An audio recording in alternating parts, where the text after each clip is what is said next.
आज के मुख्य समाचारों की ओर।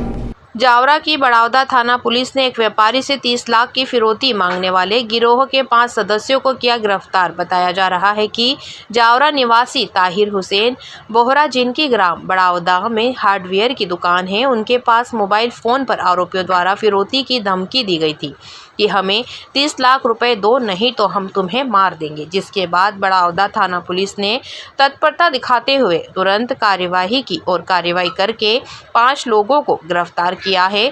बताया जा रहा है कि इसमें एक सिम टेलीकॉम कंपनी में काम करने वाला उज्जैन निवासी भी शामिल है, जिसने फर्जी सिमें उपलब्ध कराई थी और उसी सिम का इस्तेमाल करके व्यापारी से 30 लाख रुपए की फिरौती मांगी गई थी।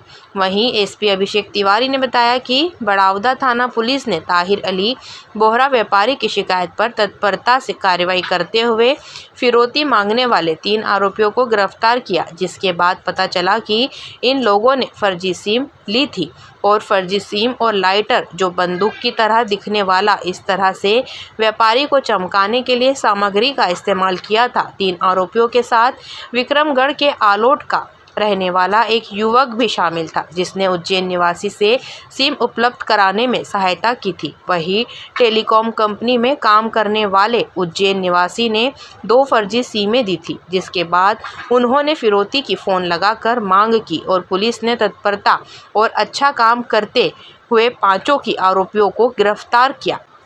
फिलहाल पुलिस ने 5 आरोपियों को आज जावरा कोर्ट में पेश किया गया, जिसमें से 2 आरोपियों का पुलिस रिमांड मिला है, इस्माइल और शाहरुख। वहीं वारदात में मुख्य गिरोह का सरगना इस्माइल मेवाती बताया जा रहा है। रतलाम एसपी अभिषेक तिवारी ने बताया, इस्माइल मेवाती ने पूरी वारदात को अंजाम देने के लिए योजना बनाई थी।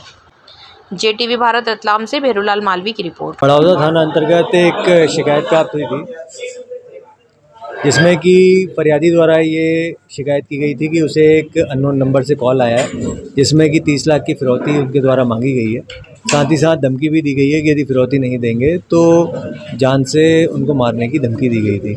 इसमें त्वरित कार्रवाई करते हुए पुलिस ने 3 टीम्स बनाई। इसमें बड़ौदा थाने स्तर पे, साथ ही साथ सुपरविजन के लिए एसडीओपी और एडिशनल एसपी को निर्देशित किया गया और काफ़ी त्वरित कार्रवाई करते हुए इसमें कुल 5 जो आरोपी हैं, उन सभी को पुलिस के द्वारा गिरफ्तार कर लिया गया है। इन आरोपियों के द्वारा जो सिम यूज़ की गई धमकी देने के लिए, वो भी जब्त की गई है।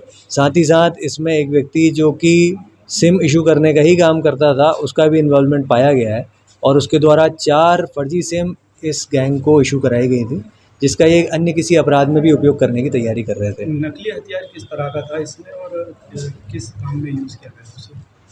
आरोपियों के पास से एक पिस्टल नुमा चीज़ भी जब्त हुई है, जो असलियत में पिस्टल तो नहीं है, लेकिन पिस्टल के जैसा दिखने वाला एक लाइटर है, जो अक्सर ये किसी को धमकाने या डराने के लिए उपयोग में लाने की तैयारी कर रहे हैं। सर, कुल मिला के 5 आरोपी हैं। आरोपियों का क्या काम क्या है सर? क्या कोई आंदोलन अपराधी है? गैंग किस प्रकार की बनाना चाहते थे? आया सर तक नहीं। अभी तक हम लोगों ने इन सभी आरोपियों के आपराधिक रिकॉर्ड खंगाले हैं। इनमें से एक व्यक्ति का कुछ सामान्य मारपीट या उस तरह का कोई अपराध निकल कर आया है। अन्य लोगों के भी आपराधिक रिकॉर्ड निकाले जा रहे हैं कि आसपास के ज़िलों में या आसपास के, जैसे कि अपना क्योंकि बॉर्डर का प्रदेश लगता है, उनके आसपास के ज़िलों में भी आपराधिक रिकॉर्ड इनके चेक किए जा रहे हैं। घटना को अंजाम देने के लिए कुछ प्लानिंग इन्होंने की थी, तो क्या कारण था? अभी तक जो विवेचना हुई है, जो इसमें तथ्य सामने आए हैं, उसमें ये समझ में आया है कि ये किसी न किसी तरीके से जल्द पैसा कमाना चाह रहे थे और इन्हें सॉफ्ट टारगेट एक सामने अपने जो एक व्यापारी था, जिसे देखकर इन्हें महसूस हुआ कि इसको यदि धमकी देने से पैसा उड़ा जा सकता है, धमकी देने से ये डर के कारण पैसा शायद दे सकता है। इस तरह से इन्होंने ये फरियादी को टारगेट किया और उसे फ़ोन किया। पूरा इनका जो उद्देश्य निकल के आ रहा है, क्योंकि जैसा कि मैंने बताया कि इन्होंने 3-4 सिम और फर्जी इकट्ठी कर रखी थी और यहाँ नहीं तो किसी और वारदात को ये अंजाम देने की फिराक में थे। फरियादी का क्या कुछ कामकाज है और आरोपी किस तरह से काम करते हैं? फरियादी की एक शॉप है, व्यापारी वर्ग से हैं, और जो आरोपी हैं वो भी छोटे मोटे किसी काम धंधे में या फिर बेरोज़गार किस्म के ही हैं। जो 5 का एक कॉम्बिनेशन है, जैसे मैंने बताया कि उनमें से एक सिम जो इशू करने वाला भी काम करता है, दूसरे की एक छोटी सी दुकान है। इस तरह से इनका एक गैंग तैयार हुआ, जिन्होंने इस तरह के अपराध कारित करने की योजना बनाई। वर्तमान स्थिति अपराधी